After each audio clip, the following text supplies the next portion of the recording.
Olá, meus prezados amigos. Espero que estejam gostando dos estudos acerca do criacionismo.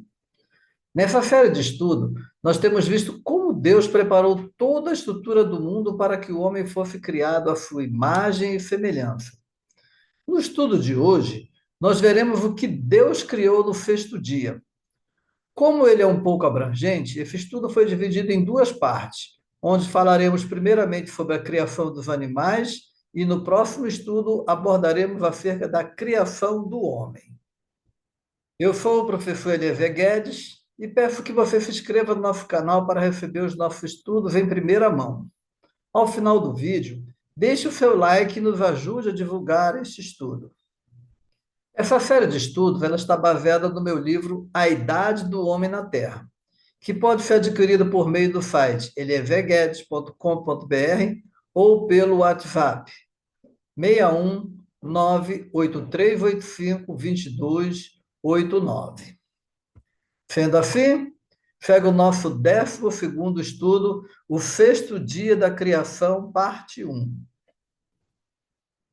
Em Gênesis, capítulo 1, versículo 24 a 26, a Bíblia nos diz que no sexto dia, Deus criou os animais que vivem sobre a face da terra, aonde nos diz a referência. E disse Deus: produz a terra alma vivente conforme a sua espécie, gado e répteis e feras da terra conforme a sua espécie.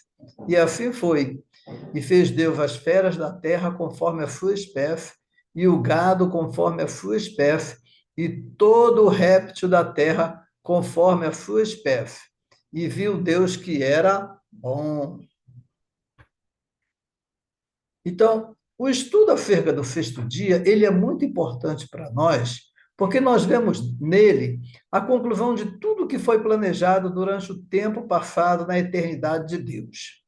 Nesse dia, os seres vivos que habitam sobre o solo foram criados com propósitos específicos e com características específicas. No versículo 24, que nós acabamos de ler, em Gênesis capítulo 1, a Bíblia nos informa que Deus ordena a terra para que produza os animais terrestres. Olhando assim rapidamente a referência, parece que as coisas foram brotando lentamente da terra, o que não foi bem assim. Infelizmente, alguns pesquisadores, no intuito de buscar resposta para as suas indagações, foram criando teorias evolutivas das espécies. Sendo assim, antes de entrar no estudo da criação de cada espécie, veremos que cada animal criado foi feito com um complexo sistema que envolve outros sistemas que agem de forma síncrona e harmônica. Ou seja, as coisas não foram criadas assim no automático. Haja e as coisas vieram a acontecer. A gente vai ver que houve um planejamento de Deus para todas as coisas. Cada animal possui os seus sistemas respiratório, circulatório, muscular, nervoso, digestório, sensorial, endócrino, excretor, urinário, esquelético, reprodutor, imunológico e tegumentar, cujas características são exclusivas de cada espécie e não se alteram em função do habitat de cada indivíduo. Então, como nós acabamos de falar, Deus, quando criou todos os seres vivos, ele fez primeiro um planejamento de modo que tudo funciona perfeitamente. Como podemos ver na imagem desse cão aí, cada parte do seu corpo foi minuciosamente pensado, planejado e executado. Não aconteceu assim no automático, como quem diz assim, haja e as coisas vieram a acontecer. Deus planejou e executou, e por isso as coisas funcionam de modo harmônico. Então, quando a gente olha para alguns animais, que os evolucionistas dizem que por causa da necessidade de sobrevivência, eles tiveram alguns alongamentos, a gente vai ver que essas teorias não se fundamentam. Por quê? Porque a girafa ela não tem um pescoço grande porque precisa comer broto nas copas das árvores. Nem tampouco o elefante ele tem a tromba grande em função da evolução do lábio superior e do nariz, como dizem os evolucionistas. Eles são dessa forma porque o Criador já fez esses animais assim e não foi uma evolução por necessidade de sobrevivência. É que Deus planejou cada animal conforme a sua espécie, como vimos anteriormente. Cada animal foi feito de acordo com a sua espécie e cada espécie tem o seu número de cromossomos definidos. Então, conforme podemos ver nessa imagem, nós temos variações de espécie, mesmo em família do mesmo reino. Como podemos ver aí, nós temos o lobo branco, que é o que habita nas regiões polares, e nós temos o lobo cinza, e temos lobos ainda de outras espécies. No Brasil, nós temos o lobo guará, e nem por isso um é evolução do outro, são apenas diferenças de espécies. Nós temos a raposa também, nós temos a raposa branca e outros tipos de raposa, assim como nós temos os ursos, nós temos o urso polar, nós temos o urso pardo, nós temos o urso preto, nós temos o urso panda e por aí vai. Deus criou cada espécie conforme a sua vontade. Quando olhamos animais, a gente vai ver que Deus já os criou assim, porque colocou em ambientes diferentes.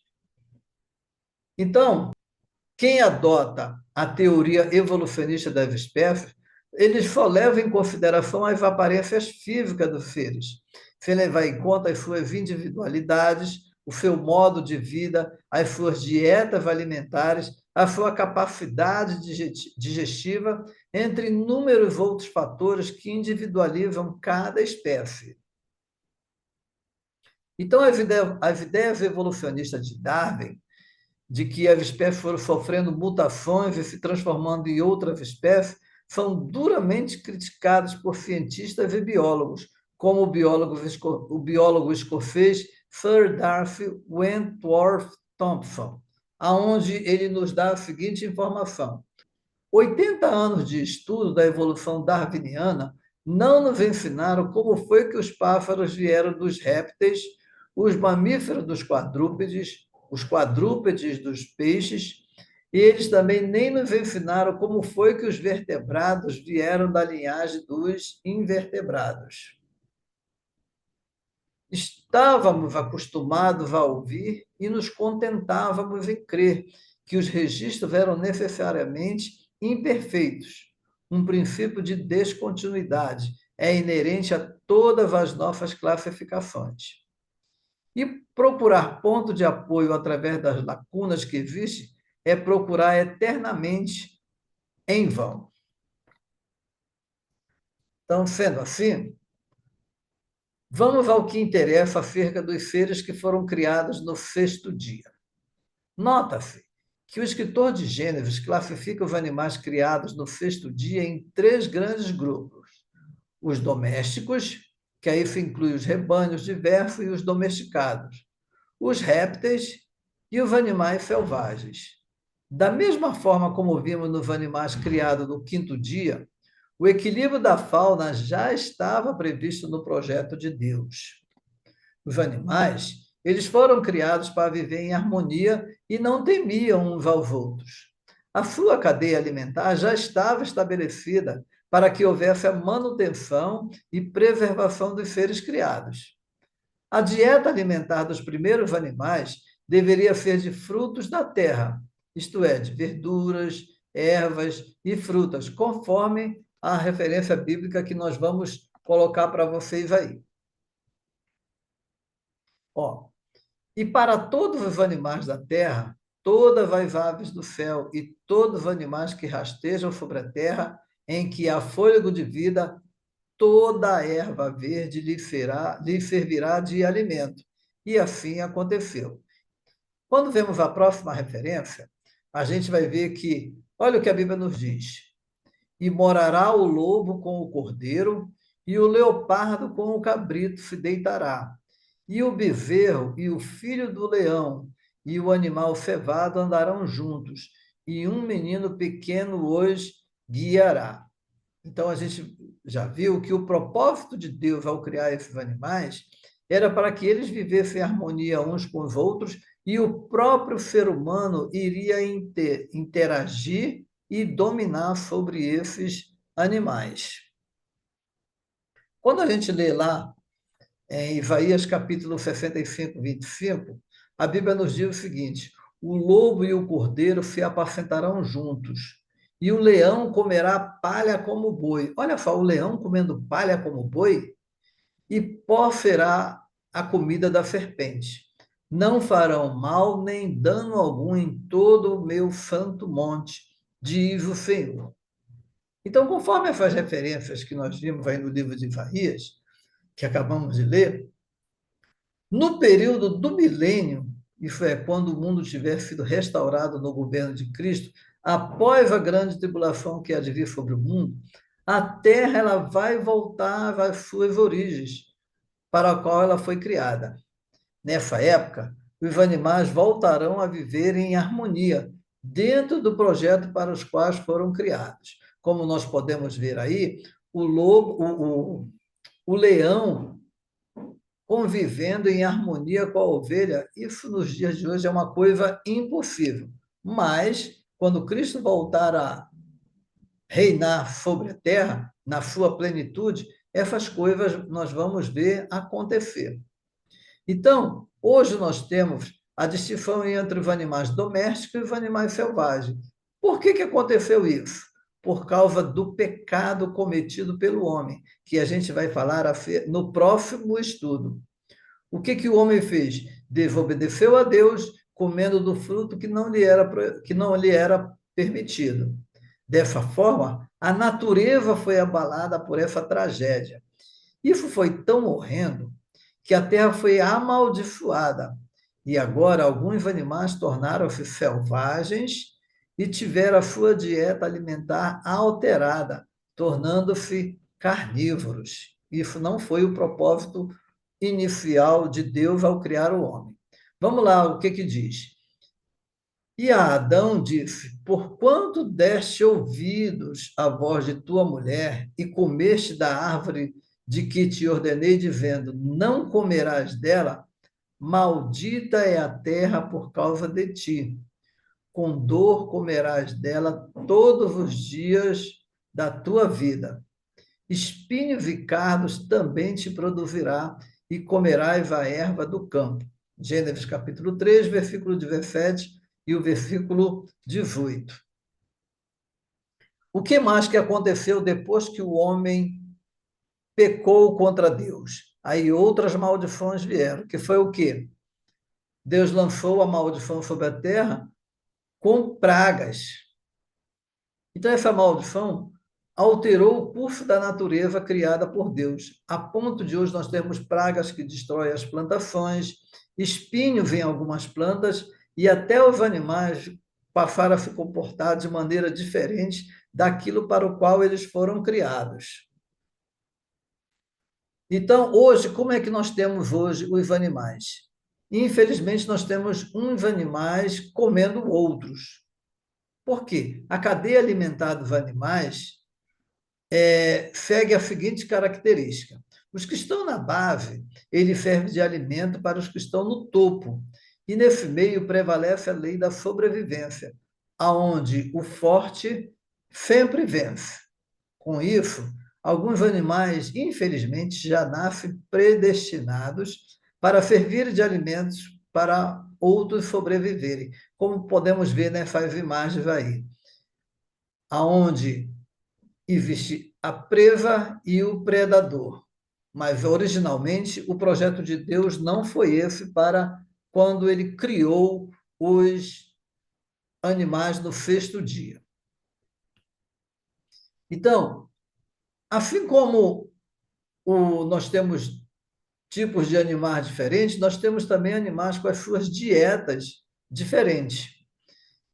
Os animais, ele segue a seguinte classificação quanto às suas dietas. Hoje, nós temos animais carnívoros, nós temos animais herbívoros, animais granívoros, animais insetívoros e animais onívoros. Os onívoros são aqueles que se alimentam tanto de proteína quanto de vegetais, tanto comem carne quanto comem frutos, comem ervas. Então, Deus não chamou à existência as criaturas terrestres por meio da sua palavra, como fez com os outros seres e corpos criados anteriormente. Lembra que nós falamos que até então ele dizia assim, haja isso, haja aquilo, mas agora no sexto dia, o que ele fez? Ele capacitou a terra para produzi-las por si mesmo. A Bíblia não explica por que Deus fez desta forma. Mas, lendo o contexto, a gente pode perceber que esses animais vieram do pó e para lá devem voltar, conforme mencionado no livro de Eclesiastes, capítulo 12, versículo 7. E o pó volte à terra como era, e o espírito volte a Deus que o deu. Então, hoje esses animais, assim como o ser humano, eles quando morrem, eles se desintegram na terra e ficam apenas os seus ossos. Por que que acontece isso? Porque boa parte da composição química do corpo humano, bem como dos animais, eles são compostos por elementos encontrados no próprio solo do nosso planeta. E quais são? Nós temos oxigênio, cerca de 65%, carbono, 18%, hidrogênio, 10%, nitrogênio, 3%, cálcio, fósforo, e ainda temos traços de outros elementos, como o potássio, o sódio, o enxofre, o cloro, o magnésio e o ferro, e entre outros. Por isso, quando os animais morrem, seus corpos se desintegram e voltam literalmente para o pó, voltam literalmente para a terra. Então, no sexto dia, vamos ver que todos os animais foram criados, mas em épocas distintas. Primeiro foram criados uns, depois houve extinção, depois foram criados outros. Então, a gente vai ver que alguns animais foram extintos, inclusive os dinossauros. Embora a Bíblia não fale deles, mas os fósseis comprovam que esses animais viveram no período anterior à criação do homem. Algumas pessoas não acreditam que esses animais estiveram por aqui porque a Bíblia não os menciona, mas estão listados como grandes animais. Prova disso é o que nós vemos aqui, ó, nos museus, nos grandes museus espalhados pelo mundo, nós vemos fósseis de dinossauros, do Tirano Rex, do mamute e de outros animais que existiram sim no nosso planeta. A Bíblia não fala sobre eles porque o homem não viu esses animais. Esses animais foram extintos antes da criação do homem. Por isso, a Bíblia não menciona. Esses animais, eles apareceram no sexto dia, quando ainda o ambiente estava propício ao seu surgimento, mas foram extintos. No passado, nós tivemos animais que foram extintos antes e depois da criação do homem. Se a gente buscar mais recentemente, a gente vai ver que somente nos últimos 100 anos, vários animais já foram extintos e outros estão entrando em fase de extinção. Por isso é que alguns animais não existem mais e os nossos descendentes no futuro talvez nem vejam alguns animais que a gente vê hoje. Então, os dinossauros, eles não estão descritos na Bíblia porque o homem não conheceu. Muitos animais, eles não conviveram com outros, porque foram criados em épocas distintas. Ao criar os animais, Deus inseriu neles o fôlego de vida, isto é, dotou-lhes de corpo e alma, conforme vemos em Gênesis capítulo 1, versículo 24. E disse Deus, produz a terra alma vivente, conforme a sua espécie, gados e répteis e feras do campo, conforme a sua espécie. E assim foi. E quanto à sua parte material, existente nos animais, ou seja, a sua alma, não há referência bíblica quanto ao seu destino após a morte. Para o homem, existe referência, mas para os animais, a Bíblia não nos dá referência de para onde vão, para onde vai a sua alma. Então, mas Deus dotou esses animais de fôlego de vida. E por causa desse fôlego de vida, Deus proibiu que os homens comessem os animais com o seu sangue, porque toda a vida animal depende do seu sangue. Vamos ver o que diz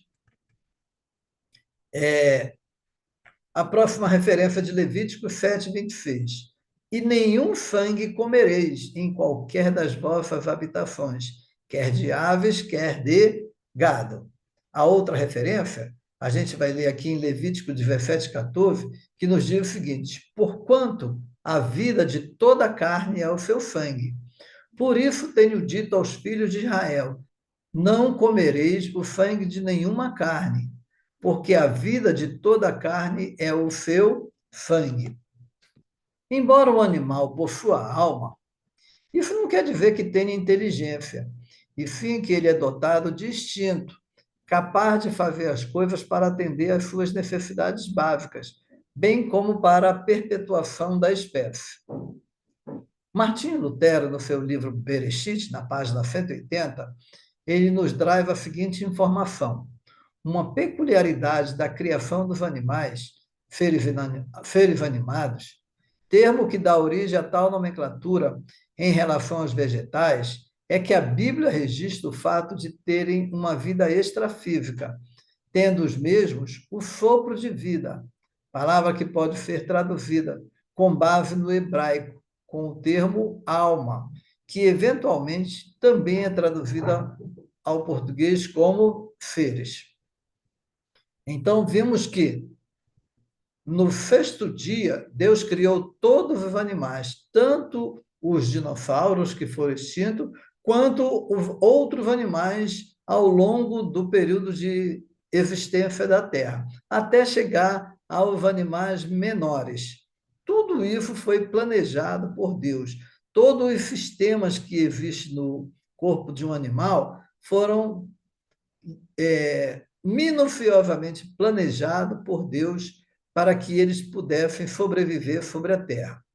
Então, se você gostou desse estudo, peço que compartilhe com seus amigos e inscreva-se em nosso canal. Dê o seu like, compartilhe com seus amigos e não deixe de assistir o próximo estudo, que é justamente a criação do homem, a coroa da criação de Deus. Deus abençoe você grandemente.